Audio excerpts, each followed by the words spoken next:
Bom dia para vocês.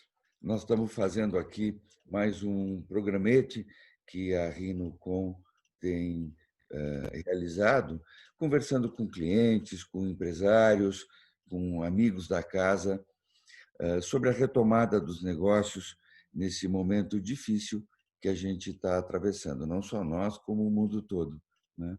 Eu estou aqui hoje com dois amigos, o André Chapchap Haddad, que é sócio-diretor da ACH, Empreendimentos Imobiliários, tanto na área residencial como na área comercial, cliente, inclusive, nosso aqui da casa. E também com o Carlos Maciel, o vulgo Carlinhos, que é gerente nacional de vendas e de marketing da Aqualimp. A Aqualimp, vocês devem conhecer, é uma marca que nós criamos há vários anos, extremamente inovadora na área de armazenamento de água e também de saneamento básico. Também nosso cliente mais recente, né, voltou a trabalhar conosco quando ele assumiu a área da Aqualimp e queria ter uma postura um pouco mais agressiva na empresa do ponto de vista de comunicação.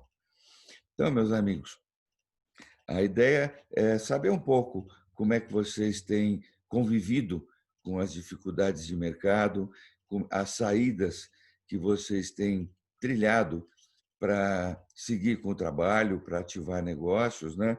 Conselhos que vocês possam dar a outras empresas de inovações ou de novidades, vamos dizer, e porque a gente sabe que a retomada tem que ser rápida, né? Se a gente for pensar nela muito adiante, a gente já estará morto, com certeza, né? Infelizmente, muitas empresas vão ficar pelo caminho, porque a queda na economia é muito brusca, né? Ela é exponencial, nós estamos com um isolamento bastante prolongado. Eu começaria aí pelo André. A gente tem um gosto muito especial pelo mercado imobiliário e ele dirige uma empresa de origem familiar, bastante respeitada, principalmente no estado de São Paulo, onde concentram a maior parte dos seus empreendimentos. Então vamos lá, André. Conta um pouco para a gente aí como é que tem sido a vida e o que você acha que está mudando. Eu vou explicar um pouquinho o que a gente tem sentido, que a gente tem passado nesses últimos tempos, né? O nosso setor veio de uma recuperação muito interessante, né? Depois de uma crise bem profunda em 2016, ano a ano a gente vinha numa ascendente aí bem bacana e desde o ano passado aí de uma forma mais forte, nosso mercado veio voltando, muito auxiliado pela queda de juros, né, no nosso país. E alguns eventos interessantes, teve o leilão do CEPAC aqui em São Paulo, onde teve uma procura muito grande de grandes incorporadoras, grandes fundos imobiliários, né? Também esse ano já tivemos IPOs de incorporadoras no início, antes da Covid também, com um sucesso bem interessante nos valores alcançados pelas suas ações. Então a gente vinha aí de um movimento bem forte, uma retomada bem interessante no mercado, né? E com tudo isso, com a Covid, apesar do nosso segmento ser como essenciais, né, e nossos canteiros de obra não precisaram parar, então as nossas obras que estavam em andamento, realmente a gente conseguiu aí tocar com todos os cuidados possíveis, né, com nossos colaboradores, nossos funcionários, mas em compensação, o atendimento dos nossos clientes também mudou bastante, né? A gente precisou fechar nossos stands de vendas, então precisamos melhorar muito nossos canais online, né? A nossa mídia, que tinha um pouco física, um pouco online, foi 100% para online, né? Isso já era uma tendência e a gente acelerou bastante aí nesses tempos, a gente direcionou 100% para as mídias sociais, enfim, para todos os segmentos que a gente tem online e procurando atender nosso cliente com todos os canais, entre chats e bate-papos, enfim, abrir todos os canais de comunicação, como não podiam receber no stand de vendas, a gente precisou aprimorar todas essas ferramentas, né? E isso foi muito interessante, porque a gente teve uma resposta bem interessante dos clientes, muita consulta, apesar da gente ter sentido bastante aí nas vendas, mas as consultas foram realmente muito altas, tanto pessoal pesquisando, querendo informação, falando, ó, tenho muito interesse, quando tudo isso passar, a gente quer retomar negócio, quer comprar. Então, isso foi muito interessante, né? Sentido tanto das imobiliárias que trabalham com a gente, quanto dos nossos clientes, essa disposição de que, ó, quando realmente, quando passar, a gente tem interesse em fechar negócio. Então, vem com uma expectativa bem interessante daqui para frente, né? Eu acho que os juros aí nessa tendência colabora muito, né? A gente espera essa manutenção de juros baixos aí pelo menos a médio prazo, e o nosso mercado imobiliário vem como é bem interessante a sua alocação de dinheiro, porque o pessoal que deixava o dinheiro em banco, altas rentabilidades, isso agora mudou muito. Então, o imóvel começa a aparecer de novo como uma alternativa, né? A gente vê aí o pessoal procurando muito investidor, procurando colocar o seu dinheiro em imóveis, puxando um pouquinho nosso mercado, um né? copo de água para mim, um A cafezinho. gente tinha perdido há um tempinho atrás. Um copo de água e um café.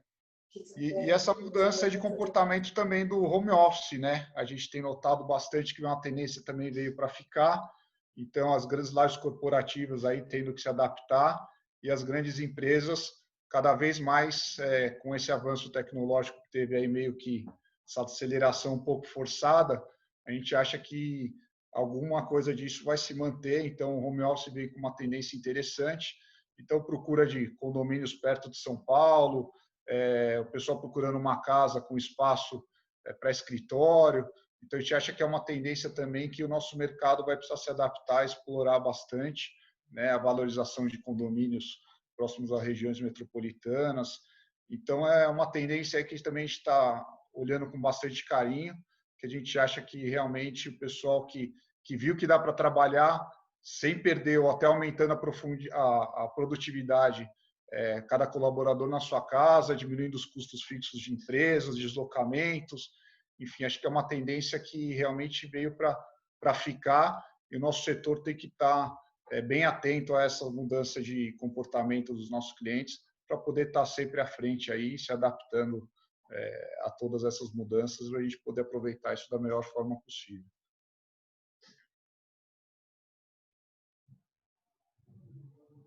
Ok, obrigado.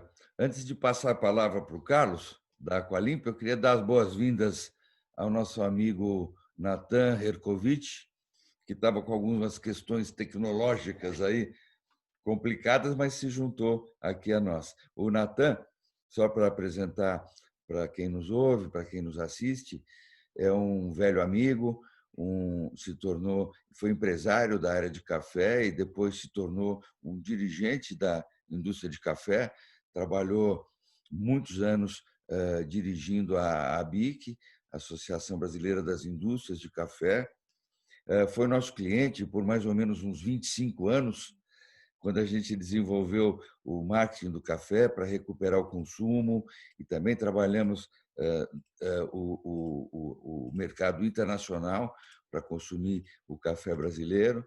E atualmente ele é presidente executivo do Sindicato das Indústrias de Café em São Paulo e também do Centro de Preparação de Café, que é uma iniciativa muito interessante, que tem formado essas centenas e centenas de baristas que têm se especializado em preparar e servir o café. Natan, agora você vai ficar de castigo, porque nós vamos conversar com o Carlos, da Aqualimp, para ele nos contar aí como é que tem sido essa questão, né? Já que a Aqualimp tem um envolvimento direto, vamos dizer, na questão de saneamento básico e na questão do consumo de água, essa mercadoria rara que tem que ser muito bem tratada. Vamos lá, Carlos, como é que tem sido a dureza aí nessa temporada de retomada de negócios? O que vocês têm feito, o que vocês têm sentido? Bem desafiador, viu? Assim como desafiador também esse esse convite para essa nossa discussão. Então, bom dia, Rino, bom dia, André, bom dia, Natan. Muito obrigado pelo convite. Eu acho que me permita, antes mesmo de responder essa tua pergunta, a gente conversava um pouquinho fora antes aqui da nossa gravação, um pouquinho sobre esse novo normal, né? Então, me permitam aí iniciar a fala falando que é muito disruptivo, né, falar sobre esse novo normal. Um novo normal onde a gente sempre entendeu essa normalidade como uma espécie de segurança, né, de continuidade da sobrevivência. E aí, quando eu falo de sobrevivência, não só a sobrevivência humana, mas a sobrevivência de mercado, né, ou seja, do nosso negócio. E é por isso que a gente está aqui para discutir como dar os próximos passos mediante a esse novo normal. E aí, quando a gente fala dessa normalidade, a gente também fala do novo, né? E aí, quando a gente se propõe a falar do novo, esse novo faz com que a gente saia da nossa zona de conforto, se é que a gente pode falar que está tão confortável assim, mas dessa zona de conforto, né? Exatamente da zona onde cada um conhece. Então, por isso que eu sempre visualizo esse novo normal e essas participações sobre essas discussões como, na verdade, uma busca incansável aí de procurar redesenhar, seja formatos, seja um jeito de ser, de fazer, no nosso dia a dia, né, no nosso negócio, para que a gente possa garantir sobrevivência. É isso, a sobrevivência do nosso negócio. E aí, respondendo a sua pergunta, como a gente tem sobrevivido, então, em meio a essa pandemia?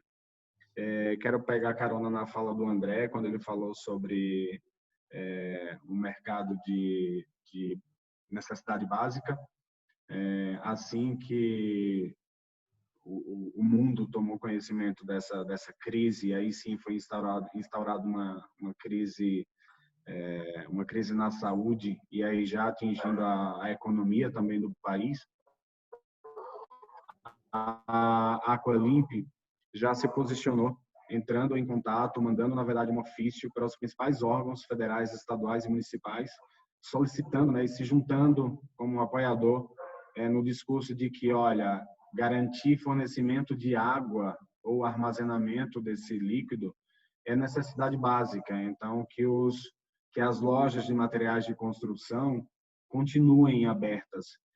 Claro, garantindo toda a segurança física e de saúde aos seus colaboradores e clientes. Mas foi muito interessante e fico muito feliz de dividir isso com vocês, porque fomos respondidos em absolutamente todos os ofícios que nós enviamos aos governos municipais, estaduais e federal. Ou seja, a gente ficou muito feliz de pleitear, né, de dar voz a esse pleito que tantas outras empresas também fizeram.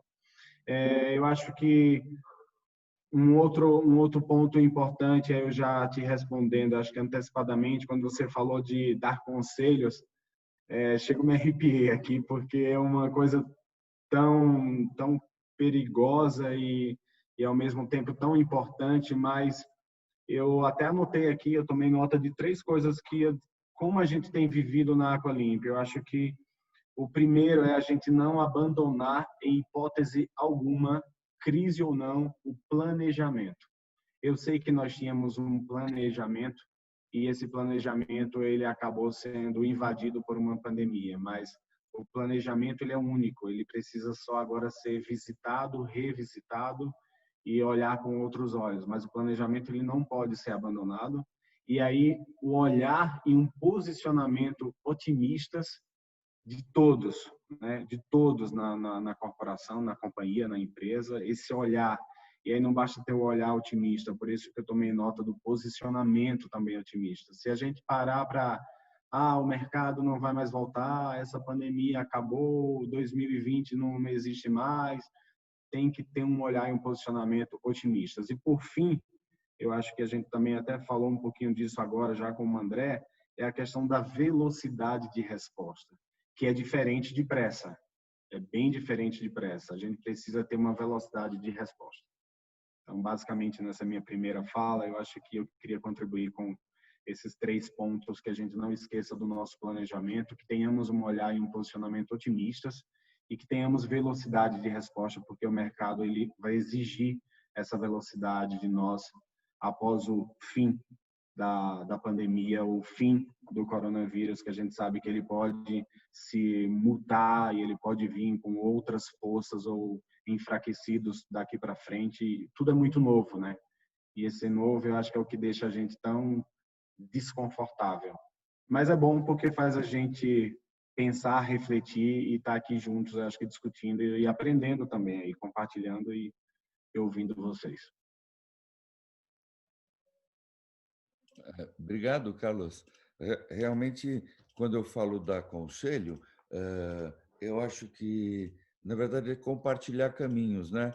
Porque é tudo tão novo que é difícil você ter um consultor, por exemplo, que saiba das coisas e que diga, olha, vai por aqui, está ok, vai dar tudo certo, né? Coisas do gênero. Você falou uma coisa interessante que de comportamento dentro da empresa, né?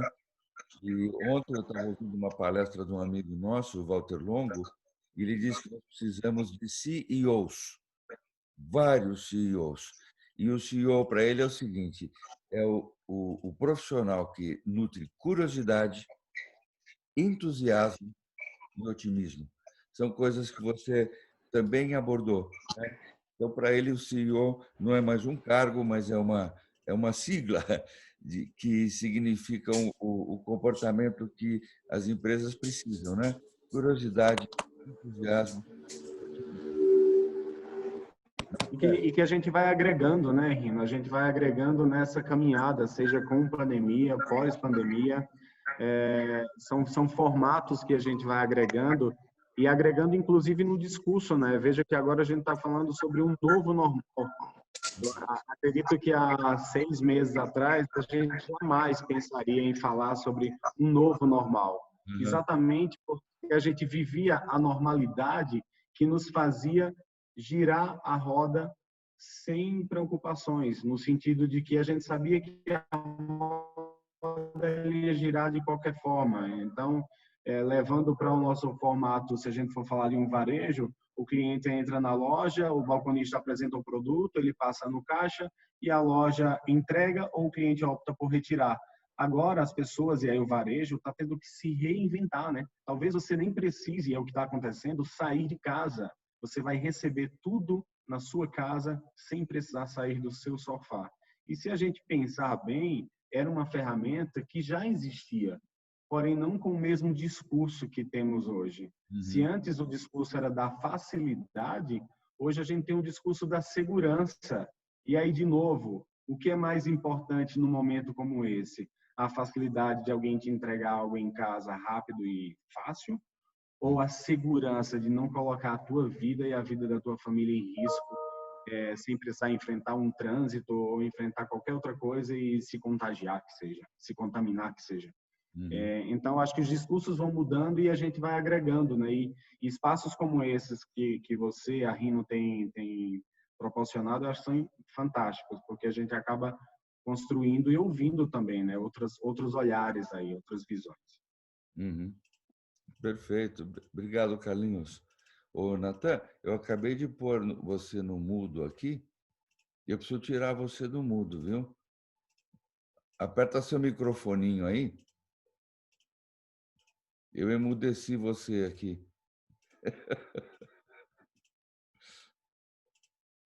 Você vai achar o microfoninho aí na parte de baixo, Natan?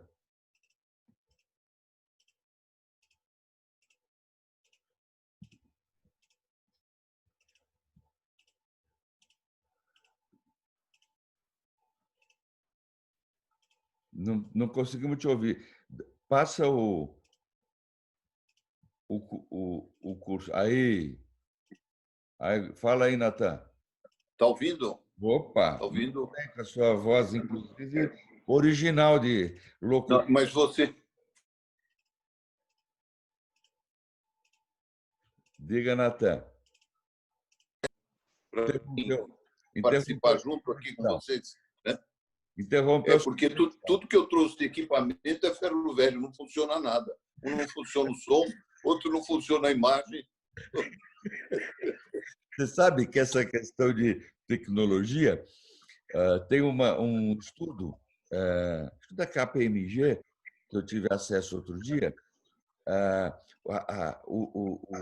o serviço digital, vamos dizer, e o acesso digital, que já vinha numa caminhada crescente, ele teve uma evolução em 90 dias de 10 anos.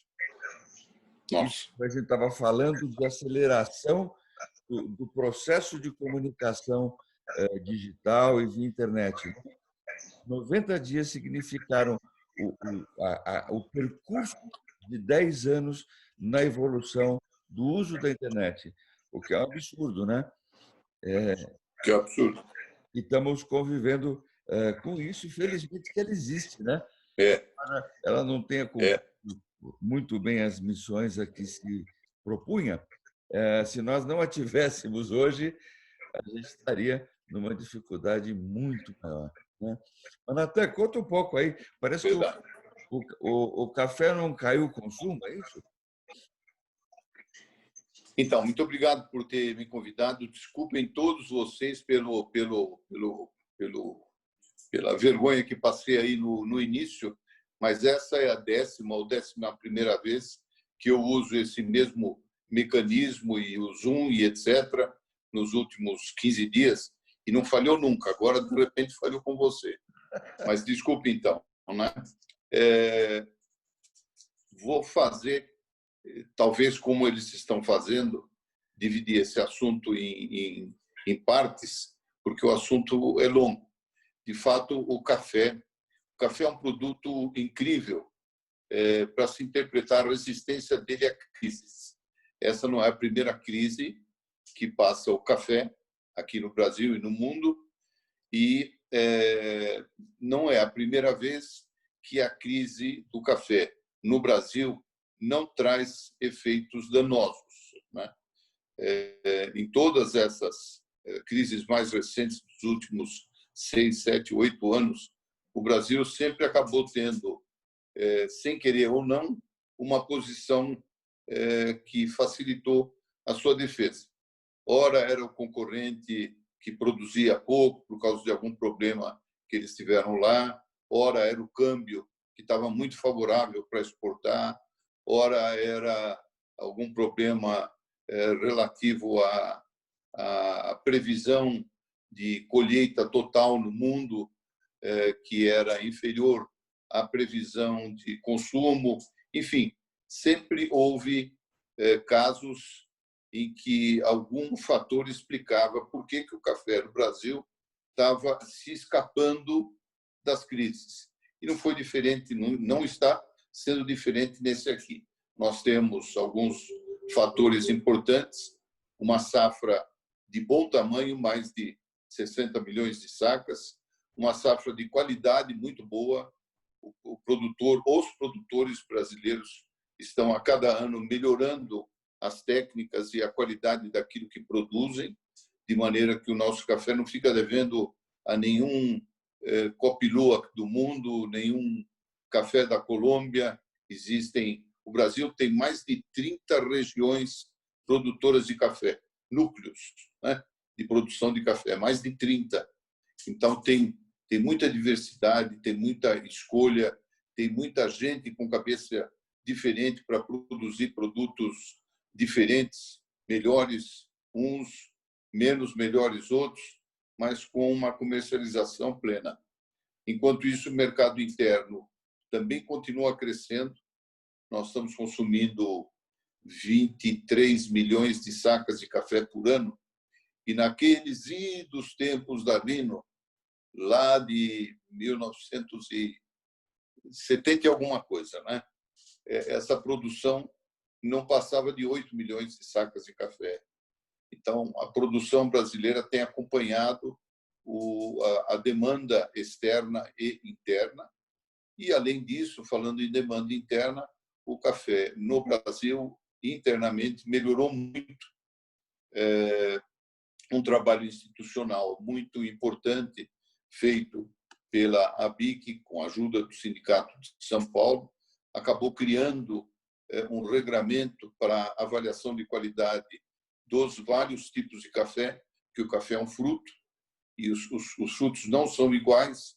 Então, numa colheita, você tem partes diferentes, né? Que têm sabor diferente, aroma diferente, e isso melhorou muito a forma de se avaliar esse tipo de ocorrência.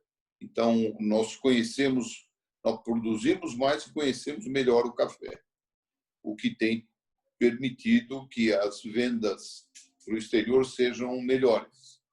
Por outro lado, um local que a gente nunca mexeu foi exportação de café em grão cru, que é o nosso grande negócio, né? O grande negócio brasileiro é a exportação de café em grão cru para 180 países no mundo todo.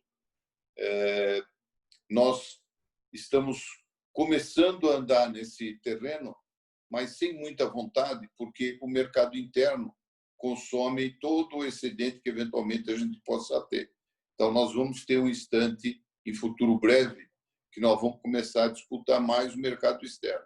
Mas, por enquanto, o mercado interno e o mercado externo dão vazão a tudo aquilo que a gente produz, né? O papel das entidades nesse momento pós-pandemia vai ser cada vez mais importante, porque a pandemia, ela sem dúvida, ela deve mudar hábitos de compra e de consumo, como tem já acontecido, né? Nos mercados, você já encontra posições de prateleira de supermercados diferentes, de acordo com o preço ou de acordo com a qualidade aparente ou a qualidade certificada do produto. Você encontra produtos de região, quer dizer, alguns varejistas já procurando diferenciar por região, e encontra também um pouco de susto, porque o café gourmet, que a gente acabou criando como categoria dos melhores, ele tinha uma média de preço de prateleira 3 a 3,5 vezes maior antes da pandemia, né? E foi chegando os níveis de preço à medida que a matéria-prima foi aumentando. Hoje a diferença não desapareceu, a diferença continua existindo. Quer dizer, uma dúvida que a gente tinha era: o consumidor novo, ele vai continuar pagando mais pelo café de melhor qualidade ou não? Agora que vai começar uma época de carestia, de falta de dinheiro, etc. Por enquanto, o que a gente viu é que não tem havido uma manifestação firme de renúncia do consumo dos melhores cafés, a não ser naqueles casos de cafés comprados em cafeteria, que aí são muito mais especialidade, portanto, custam mais caro. Mas hoje, se você perguntar como foram os 4 meses, os primeiros 4 meses do ano, 4 meses e meio, nós estamos ligeiramente acima do consumo do ano passado, o que faz com que a gente tenha menos susto para a pandemia do que inicialmente havia. Mas vai mudar o hábito de consumo. Sem dúvida, o consumo deve mudar, o delivery deve e o consumo fora do lar recuperar um pouco do que perdeu, mas o movimento em geral das pessoas em torno do ato da compra no supermercado deve induzir a mudanças do tipo de produto, né? Embalagens diferentes, embalagens menores, mais tempo de vida, produtos com mensagens, e talvez isso seja importante, quase que estou apostando nisso. Desculpe falar muito, mas as embalagens atuais, elas falam muito sobre o café, o gosto do café.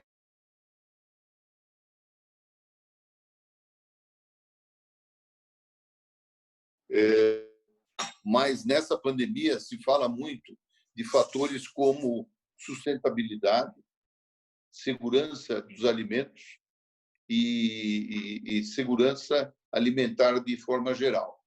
para que você não tenha amanhã depois aparecendo algum vírus ou algum problema em uma região produtora de café e que acabe trazendo um grande problema para o consumo de café em geral no mundo. Isso já aconteceu no Brasil anos atrás. Não significa que não possa acontecer de novo. Estamos longe disso, mas isso é um risco. E a gente viu, pela falta de preparo dos brasileiros para enfrentar o coronavírus, que esse é um risco sério que a gente não se prepara com antecedência. Então, acho que, em termos de produto, evolução de marketing, os aspectos relativos à segurança e saúde devem ganhar destaque a partir desse ano, principalmente nos novos produtos.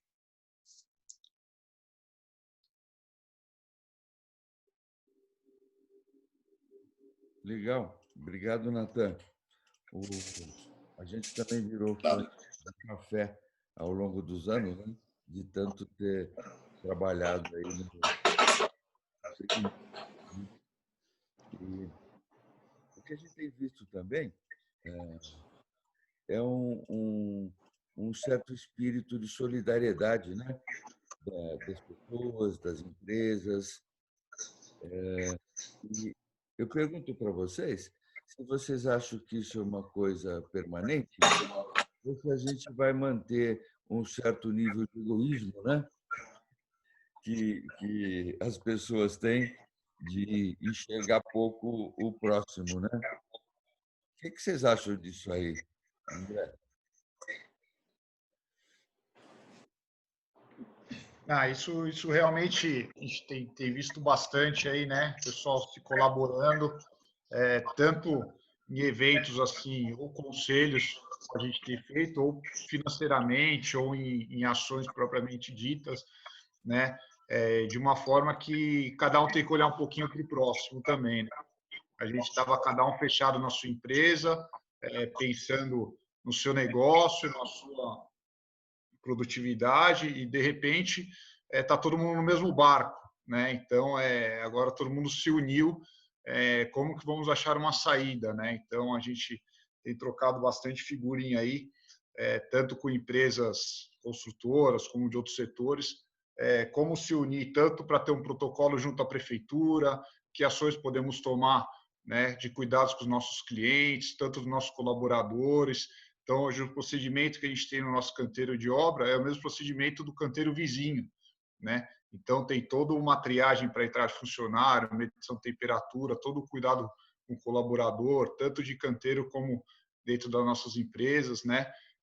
Porque realmente foi uma mudança muito rápida e alguns colaboradores têm uma dificuldade maior em se adaptar, tanto seja na sua casa, seja na sua estrutura familiar, né? Tem que trabalhar com criança, tem marido do lado, tem o cachorro, tem pessoas que são mais sensíveis, são mais aversas a mudanças. Então, cabe a gente, nosso papel de gestor, estar do lado dessas pessoas, né? Escutando, tentando entender e poder auxiliar da melhor forma, trocando figurinha com o que tem funcionado na empresa do colega, do que a gente chamava antigamente de concorrente, né? O que você tem feito, de forma para todo mundo sair mais forte do que a gente vem passando, né? Eu acho que agora a gente está pensando muito como um país também, de como a gente vai poder sair mais forte e mais rápido, porque a gente vinha de uma retomada interessante, de repente tomamos um tombo e agora está todo mundo pensando como é que será que a gente vai voltar, né? Com que velocidade nós vamos voltar? Então, acho que essa união é importante, da gente, todo mundo tentar traçar o mesmo caminho, se ajudando mesmo, trocando figurinha, falando, na minha empresa isso deu certo, tenta isso na sua, né, com alguns exemplos que tem funcionado, que acho que agora está todo mundo no mesmo barco e é importante a gente tentar buscar um caminho junto, todo mundo ajudando dentro do possível para a gente poder alcançar uma velocidade e voltar aí ao ritmo de cruzeiro aí, que a gente estava vindo mais ou menos antes da pandemia, né? E eu acho que está todo mundo em busca dessa resposta e tentar alcançar aí os mesmos objetivos.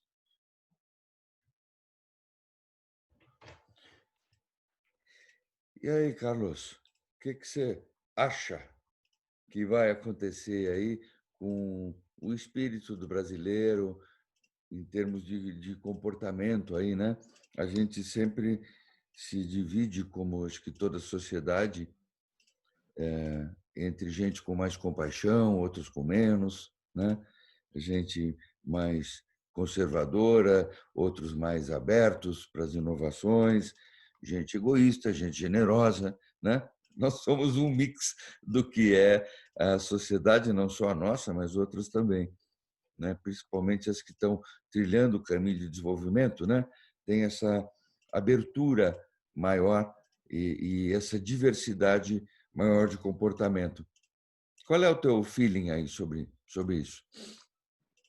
A minha leitura é que eu estava ouvindo com atenção todas as palavras do André, e a minha leitura é que a gente sempre viveu com mais afinco o discurso da sustentabilidade.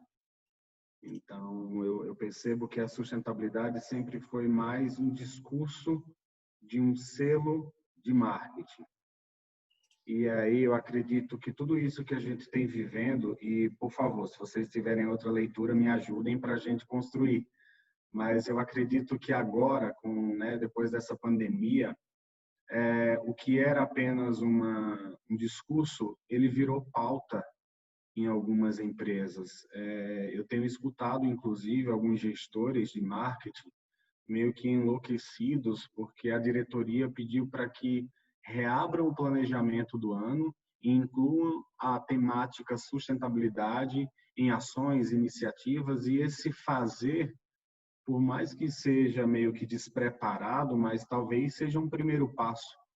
E aí, para esse despreparo, para essa coisa da pressa e não da velocidade de resposta, de novo aí, eu alertaria para, talvez a gente não precise fazer o todo, mas talvez a gente precise olhar para dentro.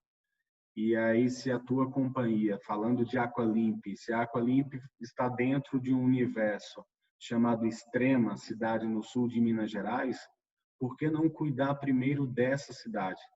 E trabalhar um projeto de sustentabilidade como um projeto piloto onde o seu organismo social está. Então, eu sempre penso isso. Eu acho que a gente acaba, enquanto pessoa jurídica, enquanto empresa, a gente acaba, sim, sendo responsável pelo social que está à nossa volta e que nos garante, sim, uma pauta de sustentabilidade de forma sustentável, né? Porque a sustentabilidade não é só plantar uma árvore ou entregar máscaras e álcool em gel para uma comunidade. Eu acho que tem muita coisa a mais para se fazer. Porém, concordo que qualquer iniciativa é válida diante de uma pandemia, né? Pelo menos eu, aos 35, nunca vivi nada igual. Então, eu acho que qualquer iniciativa é válida. Mas aí, falando de mercado e de marketing, eu tenho esse posicionamento. E eu queria, você sabe que jornalista fala muito, né? Então, eu queria falar para o Natan que, ouvindo o senhor falar aí sobre o café, me ocorreu uma coisa bem, para mim, eu achei interessante, aí eu compartilho. Eu acho que café sempre foi uma coisa muito de aquecer os corações, né? Eu acho que o café, ele tem essa coisa de aquecer. E a pandemia, ela tem esfriado muito as relações, justamente porque a gente precisa ficar exatamente assim, né? Cada um na sua casa. Então, o profissional de marketing aqui já se metendo, mas querendo contribuir, eu acho que nessas embalagens que o senhor até comentou, eu acho que o café é, sim, uma forma de fazer você chegar mais perto de quem está longe. Eu acho que o café, sim, é uma forma de abraçar a tua mãe, o teu pai, a tua família, que você não pode chegar. Então, o café na mesa pode ser um símbolo de acolhimento, de aquecer e talvez de abraço, que a gente não está podendo dar agora. Tá bom? Obrigado, muito obrigado. Você acabou de fazer uma análise absolutamente verdadeira do que acontece com o café. É isso mesmo. Especialmente nessas horas de falta, o café supre esse lado do calor humano, da lembrança do lar, da recordação do ambiente em torno da mesa do café da manhã. E a semana passada, inclusive, eu li um texto muito interessante de um amigo do Amazonas. Amazonas tem hoje um bom plantio de café robusta, o que é uma coisa absolutamente nova. Não se imaginava que se pudesse ter êxito no plantio de café lá em cima, mas ele vinha descrevendo o que é um café especial, porque tem muito disso, né? Café especial, café gourmet, café superior. Nós conseguimos criar categorias de qualidade que facilitam o entendimento. Então, o tema dele era o que é um café especial. E ele, dono de uma facilidade muito grande de escrever, vem descrevendo sensações que revestem o café especial, né? É a doçura, é a intensidade, é o corpo. E em torno de cada característica desta sempre tinha uma descrição. No final, ele reservou o parágrafo final para dizer que ele tinha efetivamente olhado, passado por um lugar ali no Rio, no Amazonas, e sentido um aroma que remeteu ele para a mesa do café da manhã da avó dele, que era o aroma do café sendo preparado com marmelada, né? Preparado com marmelada, e aquele aroma trazia de volta a recordação da casa dele, da mãe dele, da família e assim por diante. Então, ele entendia que isso era um café especial, que tinha esse atributo de transportar as pessoas para um mundo imaginário ou de recordação. E eu acabei escrevendo para ele que 35 anos depois de tratar no café, eu finalmente tinha descoberto também o que era um café especial, né? Então, é bem isso mesmo que você disse, tem esse aspecto. Parece ter fugido um pouco do tema, mas, na verdade, esse novo normal que a gente se propôs a discutir hoje, talvez também passe por isso, né, de trazer significado e ressignificar algumas coisas, seja um projeto arquitetônico, seja uma obra, seja produtos, serviços, para os consumidores, né? Eu acho que trazer essa ressignificação talvez vai ser um papel que a gente vai estar debruçado a trabalhar nos próximos novos tempos normais. É isso que eu penso. Nós temos exercitado bastante a adaptabilidade, né? Que é uma coisa que a gente sempre teve como cultura, em função das contingências todas do país. E agora nós estamos, acho que, nos pós-graduando aí na adaptabilidade e na conformação da empresa, do nosso mercado e de como é que a gente trabalha, né? Eu queria pedir para vocês fazerem uma despedida aí, cada um de vocês, e agradecendo muito a esse encontro, a gente poder conversar. Nós, na nossa missão contínua de otimismo, temos certeza que a gente não vai demorar para a gente ter voltar ao novo normal, né? As empresas vão ser bem-sucedidas, parte delas, infelizmente, não, mas relembrando a todos que a comunicação é uma ferramenta indispensável, né? Estamos falando aqui o tempo todo de lembranças, estamos falando de ações, estamos falando de gente produzindo o que as empresas entregam, né? Elas não existem sem esse motor chamado gente. Então, começando aí pelo André, não sei se você tem alguma colocação, André, mas só para... Não, primeiramente, acho que a gente tem que agradecer a essa iniciativa, né, de estar convidando a gente realmente uma roda de conversa, né? Eu acho que cada um pode contribuir tanto com a sua experiência, quanto com o seu setor, quanto na sociedade, né? Eu acho que é um momento único que a gente está vivendo, que acredito que ninguém está vivendo nada parecido, e isso é importante. É importante a gente ver que a gente não está sozinho, né? Que está todo mundo nessa mesma nesse mesmo barco, como eu falei anteriormente, né? E o brasileiro, ele é isso, eu acho. Eu acho que a gente vive crises, a gente supera crises, a gente não tem uma estabilidade como outros países envolvidos, a gente tem que estar sempre se reinventando. Então, acho que é por isso que eu acredito que a gente vai sair bem dessa crise. Por mais que a gente tenha um nível alto de desemprego, a gente é um país em desenvolvimento, mas eu acho que o brasileiro ele tem muito isso, né? Ele vai à luta. Eu acho que ele se adapta mais rapidamente que outros povos. Eu acho que a gente foi criado assim.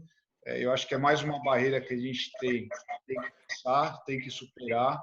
E o brasileiro é isso, a gente se ajuda, a gente é reconhecido mundialmente, né, por ser esse povo que abraça, esse povo tem calor, e enfim, eu acho que provavelmente a gente vai sair melhor do que muitos outros países nessa retomada. Eu acho que passando essa pandemia ou as coisas começando a melhorar, o comércio reabrindo, eu acho que a gente vai poder superar e acredito que a gente vai retomar realmente numa velocidade talvez um pouco superior do que os mais pessimistas têm printado aí como um cenário. Eu acredito bastante. Eu acho que a gente junto aí vai poder realmente sair melhor do que nós entramos.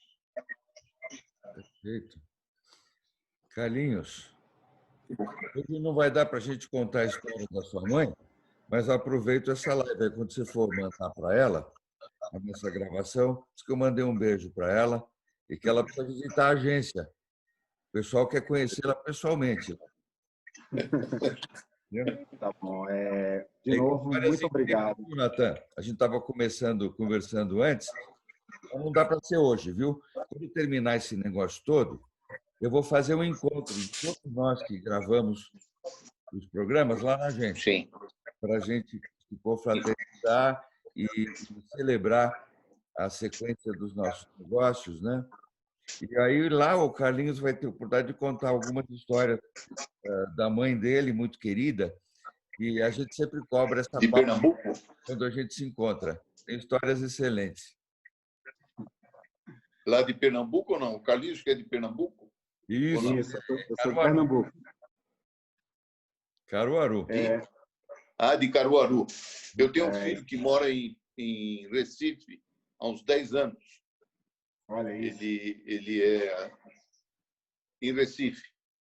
Mora em Recife, é advogado lá. Foi advogado, é ainda dos Brenan. E não quer voltar para cá de jeito nenhum.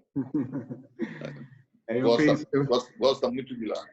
Há 5 anos eu fiz o contrário, mas é isso. Eu quero, mais uma vez, Rino, agradecer. Eu acho que comunicação, sim, é uma ferramenta importantíssima para todos nós, sejamos gestores ou não. Eu acho que a gente não pode esquecer nunca dessa ferramenta, que é a comunicação.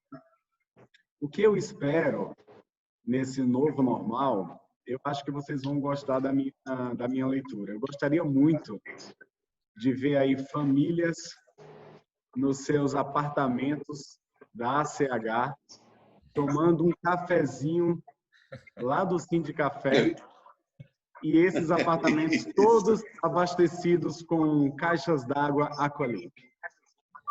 Eu acho que esse seria o cenário novo normal, perfeito para o Brasil, para que as pessoas tivessem mais e melhor água. Fiz aí o meu merchan. Agora, de novo, quero agradecer a todos vocês. Eu acho que compartilhar conhecimento é, sem dúvida, fantástico. Ouvir vocês que carregam aí muito mais experiência do que eu, e eu estou aí nesse mercado para aprender mesmo. Eu só espero que todos estejamos alinhados para essas medidas sanitárias, né, para que a gente possa garantir, antes de qualquer coisa, segurança, não só para a saúde, mas para a vida de cada colaborador que cada um daqui tenha.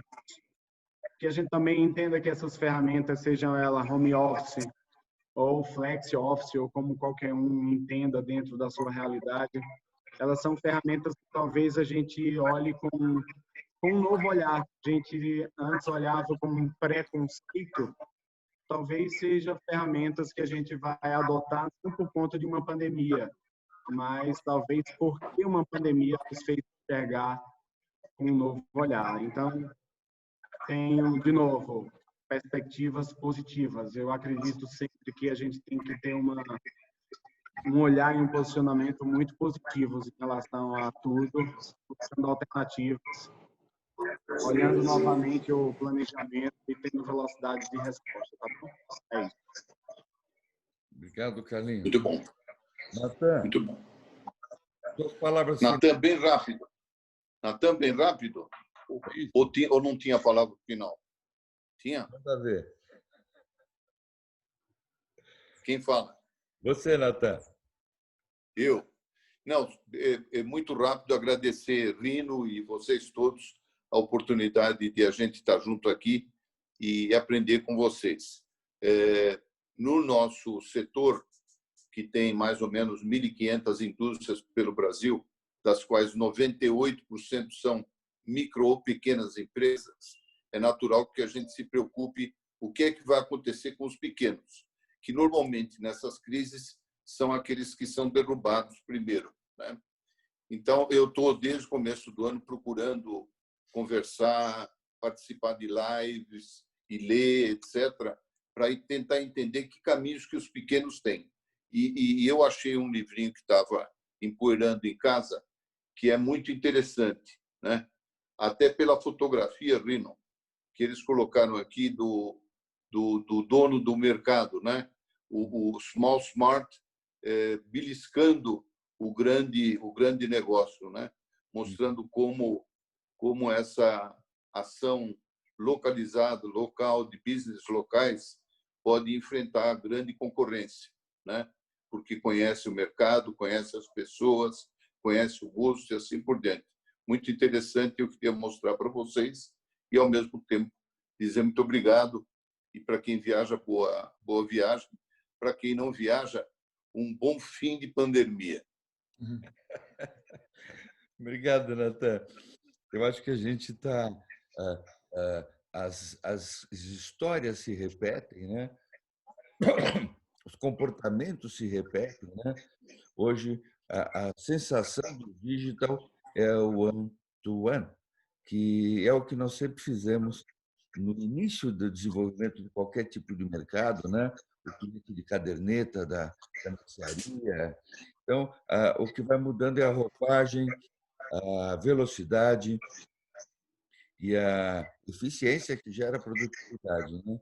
A gente também tem tido essa preocupação com pequenas empresas, que não só no café, mas é a massa do produto brasileiro, né?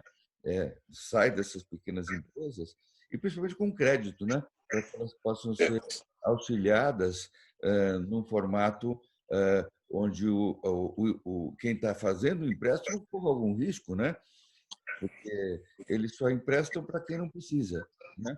Aí é uma coisa surreal, porque a pessoa tem garantias imensas, então aquilo não é nenhum ato de fomento, né? É uma simples transação comercial. Então a gente espera que as instituições financeiras também tenham esse tipo de olhar, né? E deem sua contribuição para a massa de empresas que constrói e toca esse país, né?